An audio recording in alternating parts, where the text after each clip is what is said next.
ඔබ පෙර පාසල තුළට පැමිණෙන දෙමාපියන් සහ දරුවන් වෙනුවෙන් සිදු කළ හැකි මඟ පෙන්වීම කටයුතු මොනවාද යන්න පිළිබඳව කෙටි දැනුවත් කිරීමකට ඉක්මනට ගෞරවයෙන් යුක්තව ආරාධනා කරමින් අවස්ථාව ලබා දෙමු. සියලු දෙනාටම වාසනාවන්ත සුබම සුබ දවසක් වේවා කියලා මම ප්‍රාර්ථනා කරනවා මුලින්ම. ජීවිතය හරි පුදුමාකාරයි. ජීවිතේ ලස්සනට සුන්දර අපි ගෙවුවොත් තමයි අපේ මේ ආදරණීය ටීචර්ලාගේ දුව දරුව ලස්සන ගමනක් යන්නේ. මේ ටීචර්ලාගේ කටින් මේ ටීචර්ලාගේ අත්වලින් මේ දරුවන්ට කොච්චරනම් ಗುಣ නැන ලබා දෙන්න ඇද්ද? හැබැයි ඒ අදටත් අපි අපේ ගුරුවරයා දැක්කන් පස්සේ ටීචර් දන ගහලා වදිනවා අපි. මම අහනවා අද ගුරුවරයාට දරුවෝ අඳුරන්නේ නැහැ ටීචර්. දෙමාපිය කවුද කියලා අඳුරන්නේ නැහැ. මිනිස්යාන්ට තියෙන ගුණධර්ම අපි අඳුරන්නේ නැහැ. හැබැයි මම මේ කතා කරන්න යන වචන ටික ටීචර්ලාට අද මතක සටහනක් බවට පත් වේවි. හැබැයි අපි හරියට හිතුවොත් අපේ ගුරුවරයා දරුවට උගන්වන විදිහත් වැදගත් වෙනවා. ඒ නිසා ටීචර් මෙතනින් පස්සේ අපේ දරුවට ලංකාව තුල ලෝකේ දිනන්න සුවිශේෂී වූ දරුවෙක් බවට පත් කරන්නට අද මේ කතා කරන වචන ඔයාලට ආශිර්වාදයක් වේවා කියලා මම මුලින්ම ප්‍රාර්ථනා කරනවා. මොකද එතනින් පස්සේ තමයි ටීචර් අවුරුදු 10ක් ගියත් ඒ ළමයා අපට ඇවිල්ලා දන ගහලා වඳින්නේ. හැබැයි ඉස්කෝලේ නැත්නම් මොන්ටිසෝරි එවනකොට මේ දරු පැංචාගේ සියලුම බර කරගහන්නේ ඔබතුමිය. අම්මා බැන්නා තාත්තා කෑ ගැහුවා ගෙදර මරාගත්තා ටීචර් ඇවිල්ලා කියන්නේ නැද්ද ටීචර්ට ලොකු ළමයා කියනවා කේලම් පප්පලා. හැබැයි ටීචර්ලා වැරදි පූර්වාරක්ෂා දරුවට දුන්නොත් මේ බුද්ධිය අපරෝගන සඳහා දක්වා යන්න පුළුවන් ඒ දරුවන්ට. ලේටි කම්මැලි කම යන්නත් එක්ක hina වෙලාම මේ වැඩේ කරමු. රයිට් ස්ටුඩියෝ ඇක්ටිවිටි එක. hinaව තමයි ජීවිතේ පින කියලා මම අදහස් කරන්නේ. නේද ටීචර්? එතකොට ඇඩියම තමයි මගේ ජීවිතේ පාපය කියලා මම අදහස් කරන්නේ. අපිට පේන්නේ නැති දේවල් වලට වැඩිය පේන දේ මේ බලන්න කොච්චර සුන්දර ටීචර්ලා ටිකක් දින්නේ. හැබැයි ටීචර්ලාගේ වටිනාකම අද හදා ගන්න හොඳම තෝතැන්නක් වෙයි මේ විනාඩි 5 10. 4 වෙනි ඇඟිල්ල එනොත් 5 වෙනි ඇඟිල්ල එනොත් වව් ජ්‍යොතිෂ්‍ය සම්බන්ධව වාස්තු සම්බන්ධව සහ මේවා සංකල්පය කරලා මිනිසුන්ට මේ ලෝකේ ඉන්න මිනිස්සු බය කරලා තියෙනවා ජීවිතේ බය ජීවිතයක් කියලා. ඒවා සම්පූර්ණම ටීචර් මම වෙනස් කරලා තියෙනවා නෑ. තමන්ගේ ජීවිතේ හරි විදියට කරගෙන දරුවන්ටත් හරි දේ උගන්වලා සතුටින් ගෙදර ගිහිල්ලා යන්න. මොකද අද කියපු දේ හෙට අමුතුවෙන් කියලා දෙන්න අවශ්‍යතාවයක් නැහැ. මොකද හේතුව අපි හරි දේ කරපු නිසා. අපිට පුළුවන් අපි වෙන්න. හැබැයි ඌ වෙන්න මට තව දැනුම මදි. නිසා ටීචර්ලාට දරුවන්ගෙන් එන දේ ගෙදරින් 99%ක් වෙන දේ ටීචර්ලා තමයි රකින්නේ ටීචර්. එතකොට ගෙදරින් අයක හදාගෙන ආවනම් ඒ දරු පැටියා නේද? අම්මා තාත්තා සලකන විදිය, ගුණධර්ම සලකන විදිය. එතකොට ටීචර්ලාට තියෙන උගන්වන්න විතර. ඇත්තට ටීචර් උගන්වනවද? නෑ. හදා ඉන්නේ. දරුවා ඉගෙන ගන්න නැත්තම් දරුවා මොකද කරන්නේ? උගන්වන්න පෙළ ගස්සනවා. හැබැයි ඉගෙනගත්ත නැති දරුවොත් එක්ක ඉගෙනගත්ත දරුවෝ දානකොට මොකද වෙන්නේ? ඊට පස්සේ ඔය මිනිස්සයා ළඟට යනවට වැඩිය හොඳයි නිකන් ඉන්න එක කියලා වල කවුද ටීචර් අපිට උගන්වන්නේ? අපේම ඉන්න අය. මේක තේරුම් ගන්න. මේ ජීවත් වෙන එක හරි පුදුමයි. ටීචර්ගේ පුතා ඉන්නවා නම් ටීචර්ගේ පුතා සමාජගත වෙනවා. අවසාන මොහොතේදී තව කෙනෙක්ගේ දරුවෙක් මොකද කරන්නේ? බීපම් මචං සිගරට් එක කියලා පුරුදු කරනවා. ඌට ඕනි ටීචර් මේ 150 තියෙන සිගරට් එක 3 දෙනෙක් අතර ප්‍රචාරය කරන්න. බුදුහාමුදුර කොච්චර දක්ෂ වෙලා තියෙනවද බුදුහාමුදුරට අපි වන්දනා කරන්නේ. නේ? අපි හිතමු අනිත් පැත්තේ. ලෝකෙම ලංකාවෙම නේද? බුදුහාමුදුරට කන ගහලා වඳිනවානේ අපි. බුදුහාමුදුරගේ පිළිරුවට අපි වඳිනවානේ. බුදුහාමුදුරන්ගේ මේ පිළිරුව අදටත් අපි වඳිනවා. එහෙනම් බුදුහාමුදුර කොච්චර දක්ෂ වෙලා තියෙනවද බුදුහාමුදුරන්ගේ පණිවිඩය දෙන්න. හැබැයි එකක්වත් වැරදිලා තියනවාද? නේ? ජේසුස් වහන්සේගේ අල්ලා කුරානේ මන් දන්නේ ඔබතුමියගේ නේද? ඉතින් ඒ නිසා මේ ශාස්ත්‍රවල වහන්සේ කියපු කතාව තියෙනවා. අපි දක්ෂයමු ටීචර් අද මේ මොහොතේ ඉඳලා අපේ දරුවට නියමිත දෙයක් දීලා නියමිත ගමනක් යන්නට. ඉතින් දියුණු වෙච්ච මිනිස්සෙක්ගේ දියුණු වෙච්ච වචන ටිකක් අපි ලබා ගන්න අපි දක්ෂ විය යුතුයි. ටීචර්ලාට පුළුවන් නම් මේ දරුවන්ට හරිම දේ දීලා ටීචර්ලා දක්ෂව අතර බ්‍රෑන්ඩ් එකක් වෙන්න. ඒ බ්‍රෑන්ඩ් එක වෙන්න සාර්ථක තියෙන එක මිනිස්සෙක්ගේ වචනයක් අහලා තමන් ජීවිතේ සාර්ථක කරගෙන මම දරුවට විතරක් නෙවෙයි මගේ ගෙදර මහත්තයාටත් මම සාර්ථක බිරිඳක් වෙනවා කියන පරම අධිෂ්ඨානය අත තියාගන්න කරනවා. එහෙනම් බලන්න එතුමියක් සම්මස්ලේ නහරවලින් හැදිලා ඔයලා නහරවලින් හැදිලා මෙතන යනකොට මේ ටීචර්ලා බ්‍රෑන්ඩ් එකක් වෙන්නේ කොහොමද? මගේ මොන්ටිසෝරිය මම ලස්සනට පිළිවෙට හදාගන්නේ කොහොමද? ලස්සන කරන්න නම් මේ ලංකාවේ තියෙන හොඳම මොන්ටිසෝරිය බවට පත් කරන්නේ කොහොමද කියලා අපෙන් අහගන්න. මේ කතා කරන හැම වචනයක් පාසාම අපි ඇත්තටම බැදීම් එක්කයි අපි මේ ජීවත් වෙන්නේ. දෙයක් කියලා මම නතර කරන්න. ගෙදරක මට ඊයේ කතා කරා කෙනෙක් ඇයි තොරවල් ගන්න ඔත්තේ තියෙන්නේ? ඇයි එතකොට ජනෙල් ගන්න ඉරට්ටෙන් වෙන්න ඕනේ? ජනෙල් කියන්නේ අම්මා. හොඳට මතක තියාගන්න. ටීචර්ලා ඔය කරන හැම දෙයක්ම ටීචර්. ඔය කොච්චර දේ කරත් මහත්ය කිව්වොත් උඹ ඕකට යන්න එපා කියලා ටීචර්ලාගේ කෙලිය ඔක්කොම ටික ඉවරයි. දක්ෂ වෙන්න, හස්බන්ඩ් මෙහෙවන්න දක්ෂ වෙන්න. තමන්ගේ නෝනා මෙහෙවන්න දක්ෂ වෙන්න. තමන්ගේ දරුවෝ මෙහෙවන්න දක්ෂ වෙන්න. තමන්ගේ උපන් නැතෝනා තමන්ගේ මොන්ටිසෝරිට එන ආදරණීය කිරිකැටියා ලස්සන ගමනක් යන්න තමන් දක්ෂ වෙන්න. එතකොට අම්මා කියන කෙනා දරුවෝ කොච්චර හිටියත් තාත්තලා කොච්චර හිටියත් ඇයි ටීචර් ජනේලයකට සමාන කරන්නේ? කොච්චර බෙදුවත් ඉතුරු වෙන්නේ නෑ. ජනේල කියන්නේ ඒකයි දොරවල් ගානට වඩා වැඩිපුර තියෙන්නේ. දැන් මේවා හිතන්න දැන් මේවා මේ කතන්දර නෙවෙයි. මේවා ගල්පඩ තමගේ ජීවිතවලට. ඊට පස්සේ උල්වසු ගණන් ගන්නවොත් ඒ සංඛ්‍යාවයි ඔත්තේ කියන්නේ. තාත්තලා කවයි දරුවෝ හිටියත් තාත්තලා ආදරේ හංගගෙන විනය විතරයි දෙන්නේ. ඕක කරපන්, ඕක කරන්න එපා, ටැප් එක වහපන්, ඕක කරපන්, ෆෑන් එක හරියට හදපන් කියලා කියන්නේ තාත්තලා ආදර හිතේ තියාගෙන. හැබැයි මොකද කියන්නේ? තාත්තගේ ශක්තියේ දරුවෝ ගමන යනවා. ඒ නිසායි තාත්තා ඔත්තේ ගානක් තියලා තියන්නේ. මොකද හැම වෙලාවෙම බෙදනකොට තාත්තා ඉතුරු කරගෙන බෙදන්නේ. මොකද හේතුව තාත්තලාට ඒ සෙල්ලන්නේ ඔයාත් ආදරේ කරත්, ඔයා ආදරේ කරත්, ඔයා ආදරේ තාත්තත් එක්ක ගමන යන්න තියෙන කාට තමයි ඉතුරු එක බෙදන්නේ. ඒ නිසා ඔයලාගේ මහත්තුරු එළියට කොච්චර ගියත් ඔයලාට රුපියලේ ඉඳලා අඩුවක් කරන්න යවා කොච්චර මොන්ටිසෝරියෙන් ලක්ෂ ගාණක් සල්ලි හෙව්වා. ඔයලා මොන රැකියාවෙන් ගිහිලා සල්ලි හෙව්වා. එයාගේ උපමහාසිය රුපියල සල්ලි වලින් තේකක් ප්ලේට්ටියක් මොන හරි පරිසයක් කරන් දෙන්න නැති ඔයාලගේ සල්ලි වලට ගන්න නැතු වෙන්නේ. හැබැයි එයා එළිය චණ්ඩි වුණාට ගෙදර චණ්ඩි වෙන්න බෑ. ගෙදර චණ්ඩියා කවුද? ගෙදර ඉන්න අම්මා. මෙන්න මේක දරුවන්ට පුංචි කාලේද අවබෝධ කරලා දෙන්න. අම්මයි තාත්තයි හරියට හිටියොත් තමයි අර ලේ කිරි කැටියා හරියට මොන්ටිසෝරි ඉගෙන ගන්නේ.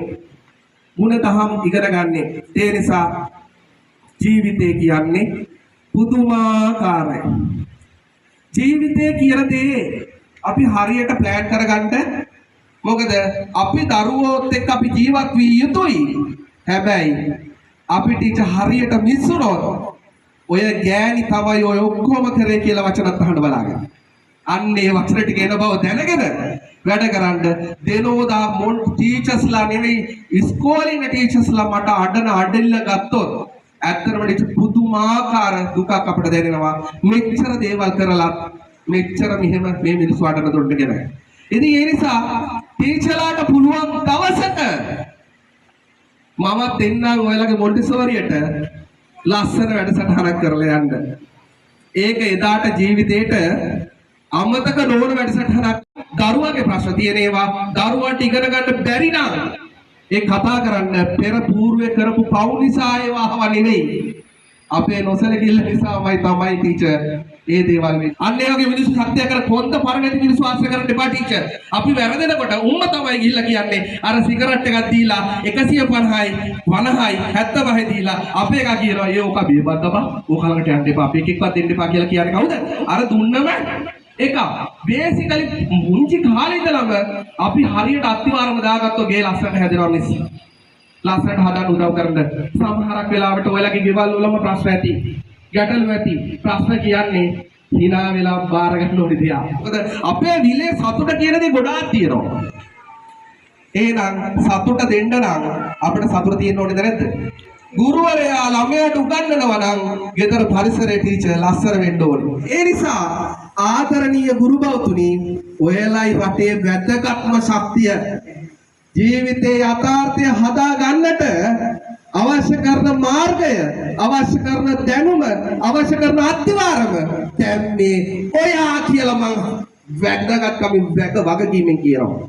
ඒ ඔයා එහෙනම් ඔයාගේ දරුවන්ට ඔයා කරන ශක්තිය හීනයක් වෙන්න බෑ ටීචර්. ඒ පින ඇති වලට ගමන යන වෙන හැටියක්. කටවල් ඉන්න. ඒ කටවල් හදන්න එපා ටීචර් මොන්ටිසෝරි දරුවෝ. දරුවෝ හදන්න බේසිකලි තාත්තා වැරද්දක් කළොත් වැරද්ද තාත්තා ඔය කරන්න එපා. මම ඉස්කෝලේ යන්නේ. අම්මේ ඔය වැරද්ද කරන්න එපා. ඒ වැරද්ද කරන්න එපා. වැරද්ද කරන්නේ නැහැ. නමුත් මගේ නෝනා දක්ෂ වෙලා තියෙනවා මං වගේ කෙනෙක් මේ තැනට ගේන්න. මොකද අම්මා අර බැට පොල් අල්ලලා දුන්නා. පුතේ 18 19 වෙනකොට අරපලයන් අන්න එතන ඉඳලා 21 ඉඳලා නෝනා අල්ලගත්ත බැට පොල්. දැන් ලෝකේ දිනලා ඉවරයි. මම නිසා මේ ලංකාවේ මේ ලෝකේ එක්කෙනෙක් හරි ජීවත් වෙනවා මම නිසා.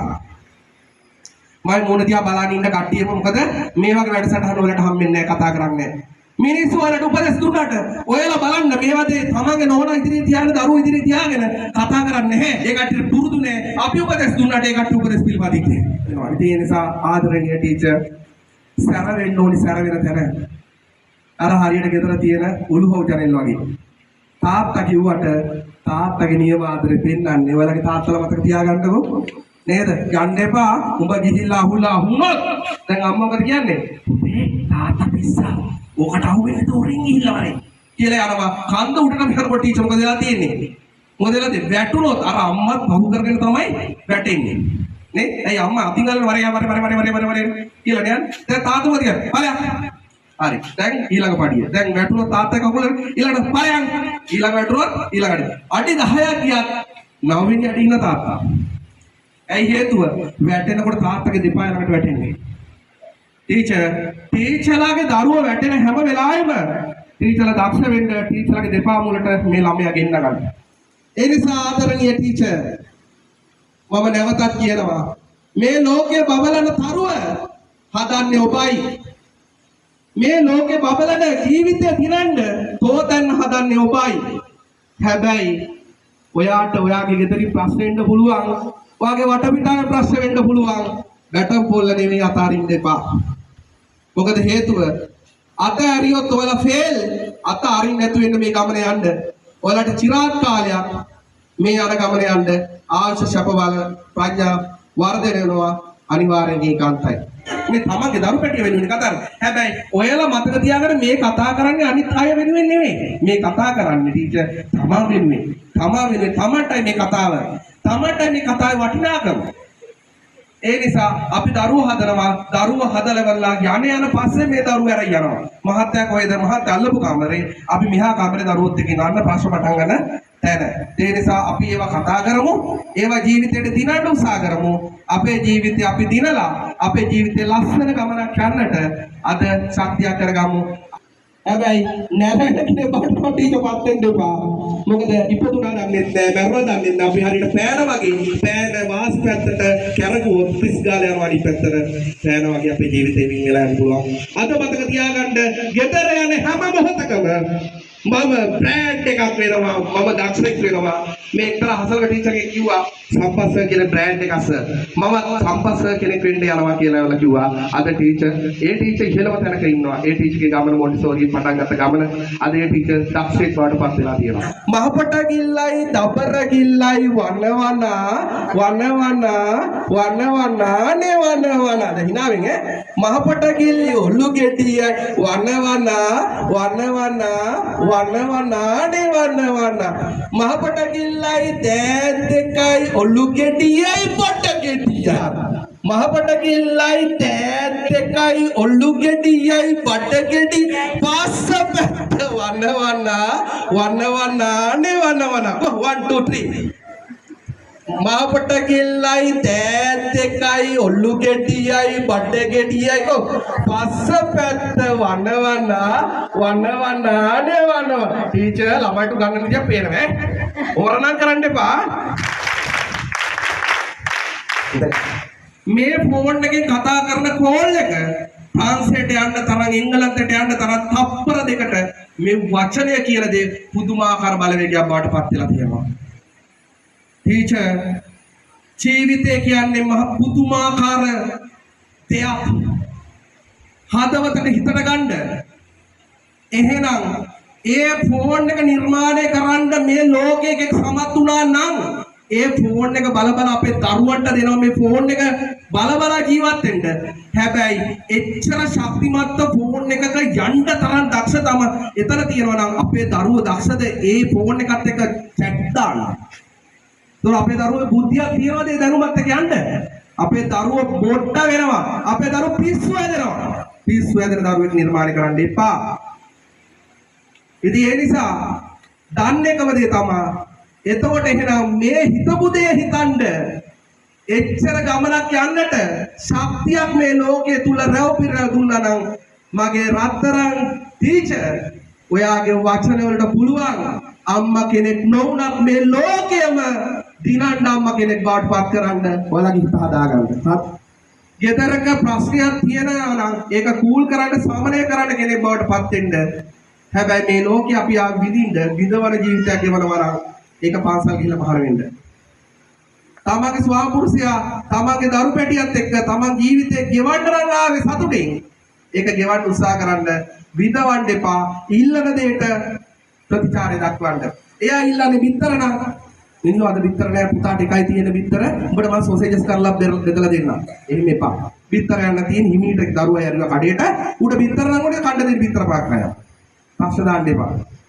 අද දවස සුන්දර වූ වාසනාවන්ත වූ ජීවිතේ දිනන්න මාර්ගය කියා දුන් ඇඳුරුතුමනි. තව බොහෝ කාලයක් ඔයාලට ආයුෂෙහිමයි ජීවන ගමන ගෙනියන්න හරි. ඉතින් බලාගෙන යනකොට අපේ ජීවිතේ සුන්දරම කාලය අපේ ජීවිතේ කරන රාජකාරීත් එක්ක ඔයාලා කියන්න එපා. සුන්දරම කාල සීමා මොන්ටිසෝරි විතරක් නෙමෙයි. සුන්දර කාල සීමා කාට හරි පුළුවන් නම් මට කෝලයක් දෙන්න. මගේ ජීවිතේ සුන්දරයි, මගේ මහත්යත් එක්ක සුන්දරයි, මගේ නෝනත් එක්ක සුන්දරයි, මගේ දරුවොත් එක්ක සුන්දරයි, කොටෙම කියනවා නම් මොන්ටිසෝරි සුන්දරයි, කොටෙම කියනවා නම් මෙතෙන්ට ආවේ නදී මිස් එක කතා කරනකොට සුන්දරයි කියලා හිතන්න. ප්‍රශ්න අඩුයි. එයා ලස්සන ජීවිතයක් ගෙවන්නට අද මේ සුන්දර දවස අසුන්දර මාසයක්වත් අසුන්දර මාසයක් අවුරුද්දක්වත් කරගන්න එපා. ඒ නිසා ජීවිතේ සුන්දරව ගෙවන්නට මේ වටිනා අවස්ථාව කරගන්නට දිව්‍යමය වාසනාවන්ත පින්බර දිනයක් කරගන්නට මම මේ කතා කරපු වචන ටික ශක්තියක් ආශිර්වාදයක් වේවාම කියලා මම ප්‍රාර්ථනා කරනවා. සියලු දෙනාගෙන් අවසරයි. ඇත්තටම මේ මහත්මයා අපට දුන්නු වචන ටික මම දන්නේ මම දැන් මගේ වයස අවුරුදු 64යි. මම අවුරුදු 27න් තමයි දරුවොත් එක්ක වැඩ කරන්න පටන් ගත්තේ. ඇත්තටම ඒ කියන වචනත් එක්ක මගේ අදහස් මම ක්‍රියා කරපු හැටි ගැලපුවා මම. ඒත් එක්ක මට මේ වෙනකොට ලොකු සතුටක් දැනුණා. මොකද අද කාලේ ඉන්න දරුවෝන්ගේ තත්ත්වය අපි දන්නවා. ඇත්තටම අම්මා අප්පා හඳුරන්නේ නැති ගුරුවරයා හඳුරන්නේ නැති දරුවෝ එක්ක අපි දැන් මේ සමාජයේ වැඩ කරාට නමුත් මේ මෑතක සිටිය හැදෙන දරුවෝ තමයි ගුණදහම් වලින් ගොඩාක් අඩු දරුවෝ බවට පත් වෙලා ඉන්නේ. මම හිතනවා අපිට මේ සමාජය වෙනස් කරන්න පුළුවන් වෙයි. මෙතුමා දුන්න අදහස් ගොඩාක් වටිනවා. ඇත්තටම අපි අර හැංගිලා තිබුණ දේවල් එළියට ආවා. අපි ගණන් ගත්තේ නැති දේවල් දැන් ඒවා ඉස්සරහට දාන්න ඕන කියලා හිතුණා. ඇත්තටම ගොඩාක් පින් ඔබතුමාට. අපි හැමෝගෙම මේ සිත්වල තිබුණු යම් දේවල් උඩට අරගෙන අපිව ප්‍රබෝධමත් කරලා අනාගතයේ දරුවන්ගේ ජීවිතේ ලස්සන කරලා අපේ මරණයත් ලස්සනට සිද්ධ කරගන්න සමාජයට යම් කිසි සේවයක් කරපු පුද්ගලයෝ හැටියට අපිට ශක්තියක් ලැබුණා. තිබුණ ශක්තිය වැඩි දියුණු වුණා. ඇත්තටම දෙහෙවින්ම මේ අවස්ථාව ලැබෙන දුන්නු අපේ මේ මිස්ලට අපේ මේ මහත්යා අපිව මේ තත්ත්වයට මේ මොහොතක් හරි මම හිතනවා කාටම හරි දැනෙන්නේ නැති මේ කියපු දේවල් වේවා මෙතුමා අපව අද කරපු වචන ටික අපිට තව තවත් ලොකු හයියක් වේවා. මෙතුමාගේ ශක්තිය ධෛර්යය හැකියාව තව තවත් දියුණු වේවා කියා සියලු දෙනා වෙනුවෙන් ආශිර්වාද කරමින් නිහඬ වුණා. අවුරුදු කීයද වයසද? 64යි. රයිට්. අතින් කොට මෙහෙම ගන්න මෙහෙම ගන්න. දැන් මෙහෙම මාත් එක්ක මං ඉන්නවා. මං කියන දේ කරන්න පුළුවන්. රයිට්. කො. මම කලින් මෙහෙම විතරයි. ඔයා තාම මෙහෙම. කො. ආයි එහෙම. ආයි. මොකද්ද මේ කරන්නේ? අත්දැකීම්. එහෙනම් ටීචර්ට ජය වේවා.